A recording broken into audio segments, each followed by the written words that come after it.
Hi friends, welcome to ஸ்பீக்கப்பா easy spoken இங்கிலீஷில். இன்றைக்கி நம்ம இந்த வீடியோவில் பார்க்க போகிறது என்னென்னா, you, your, yours, yourself, by yourself இதெல்லாம் எப்போ யூஸ் பண்ணலாம், எப்படி யூஸ் பண்ணலாம் அப்படிங்கிறது தான் நம்ம இந்த வீடியோவில் பார்க்க போகிறோம்.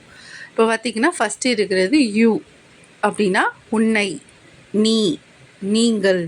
இதுக்கு நம்ம யூ யூஸ் பண்ணுவோம். யூ நம்ம சிங்குலர் ப்ளூரல் எந்த இது வந்தாலும் நம்ம யூ தான் யூஸ் பண்ணுவோம். இப்போ இங்கே பாருங்கள், வாட் ஆர் யூ டூயிங், நீங்கள் என்ன செய்கிறீர்கள்.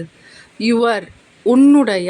Is this bag, is this your bag, இது உன்னுடைய பையா. இங்கே கொஸ்டினாக கேட்டிருக்காங்க.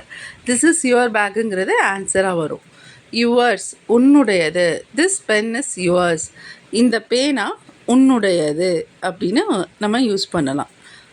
ஸோ இங்கே நம்ம யூ, யுவர், யுவர்ஸ் இதெல்லாம் எப்படி யூஸ் பண்ணுறது அப்படின்னு பார்த்துட்டோம். இப்போ நெக்ஸ்ட்டு பார்த்துட்டிங்கன்னா நம்ம yourself, by yourself இதை ரெண்டையும் நம்ம எப்படி யூஸ் பண்ணுறது அப்படின்னு பார்க்குறோம். யுவர் செல்ஃப் நீயே அப்படின்னு அர்த்தம்.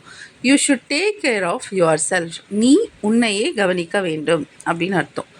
பை யுவர் செல்ஃப் நீயாகவே. Can you finish the work by yourself, நீயாகவே வேலையை முடிக்க முடியுமா அப்படின்னு நம்ம இங்கே யூஸ் பண்ணலாம்.